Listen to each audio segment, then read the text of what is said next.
DJ Boy all up in your area. I'm Un, and this is more DJ Boy. We'll be starting off with round 4. This is another of my favorite levels, possibly my second favorite after the third, because it's just kind of relaxing. It's got this laid-back music, relatively light on enemies, and this nice, kind of sunset palette about it. You know, sometimes it makes me want to just chill on land, but I'm the protector of the emeralds and gems. I'm in narrow hallways running like it's a ball game. Something like that. I just remembered another key difference between this and the arcade version, and that's the difference in DJ's motivation. In the Genesis version here, you are trying to rescue your girlfriend who was kidnapped by a gang for unknown reasons. Whereas in the arcade version, you were trying to rescue your kidnapped boombox. Oh, this is the only level that has pits. Falling through them will not kill you, but it'll hurt you a fair amount. So that's something certainly to be avoided. Throwing a little platforming into the mix. I'm being a little careless here, but I don't think I'm in too much danger on this level generally. It's not too bad.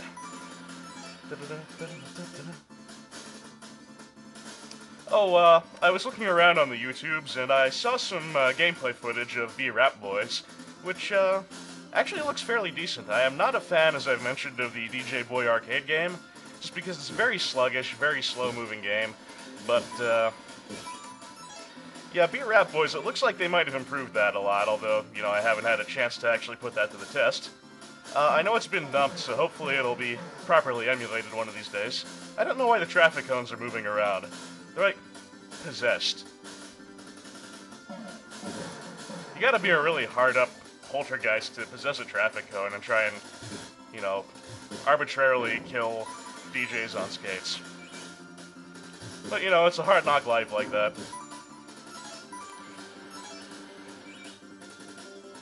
Also seems like a very bad idea to be skating around a building under construction and Midget Burger!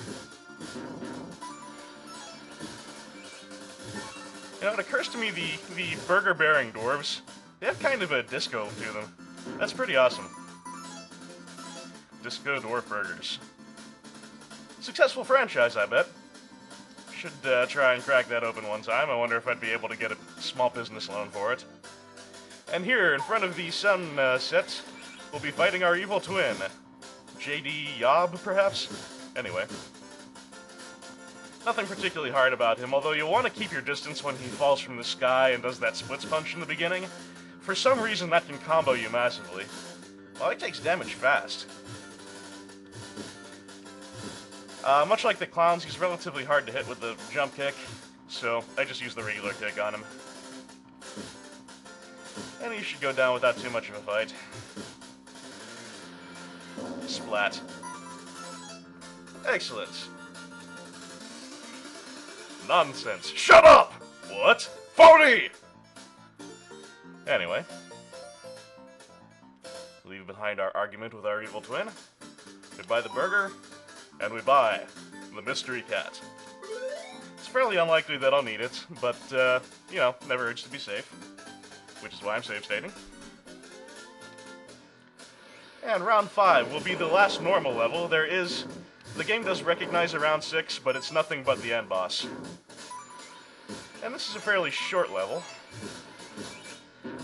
The bulk of it will be a boss rush. And since the bosses in this game are generally not that difficult, that shouldn't be a big deal. I don't know why I just skated right into that traffic barrier there. And unlike dwarves, if you see a cat floating through the sewer on a helium balloon in real life, you should hit that motherfucker, because you know he's up to no good. And you never know. In a peculiar situation such as that, a burger might come out.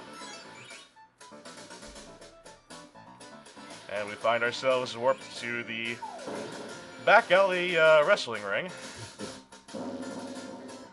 where we encounter the aforementioned boss rush. And Grape Kool-Aid Lady is just the same as she is before, she just doesn't have her piggyback dwarf. Disco dwarf, I should say. Still has her donuts. But not only is she exactly the same as she was before, thus relatively easy, but we're much stronger. Ow.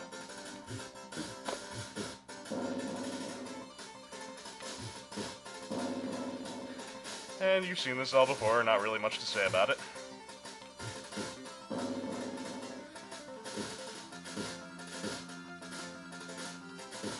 Just for style points, I'll finish her off with punches.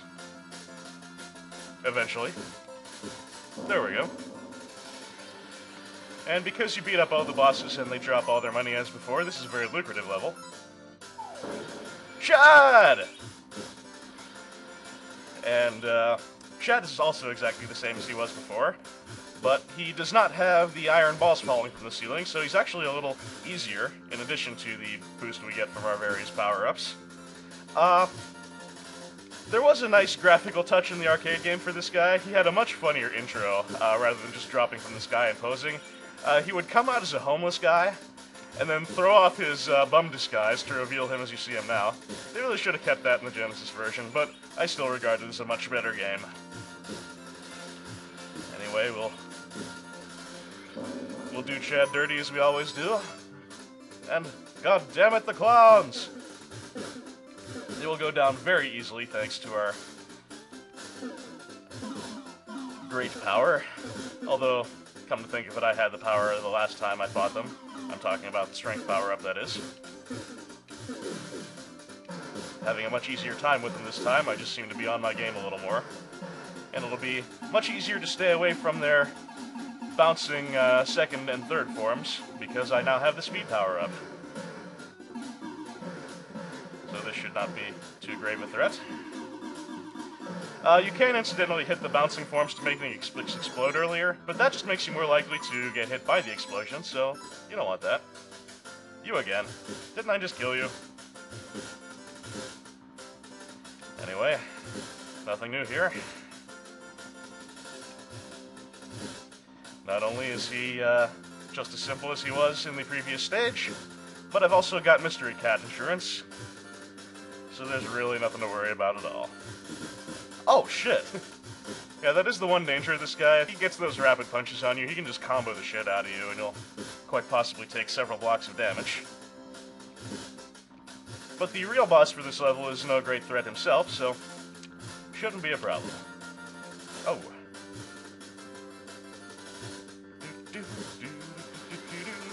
And that's your SJD. Now it's the real boss. This is another enemy whose name I actually remember. This is Heavy Metal Tony, appropriately named, although he looks kind of ridiculous in his shorts and, you know, safety first knee pads. Anyway, he just has, you know, slashes and uppercuts at close range, and he will occasionally do a knee drop like that, which is most dangerous attack, but that's still not very dangerous, and you can just use the general boss strategy on him of hit and run with jump kicks, and he'll go down nice and easy. Next, strawberry ice cream. I could go for some strawberry ice cream. Last ice cream I had was birthday cake, which is probably my favorite flavor, but sometimes you just need a little strawberry in your diet. I don't know why I'm talking about ice cream.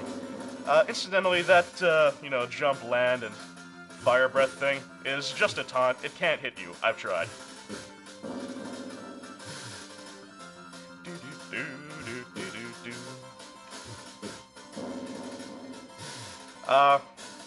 In the instruction manual story, Heavy Metal Tony is named as the leader of the gang, but he is not the end boss.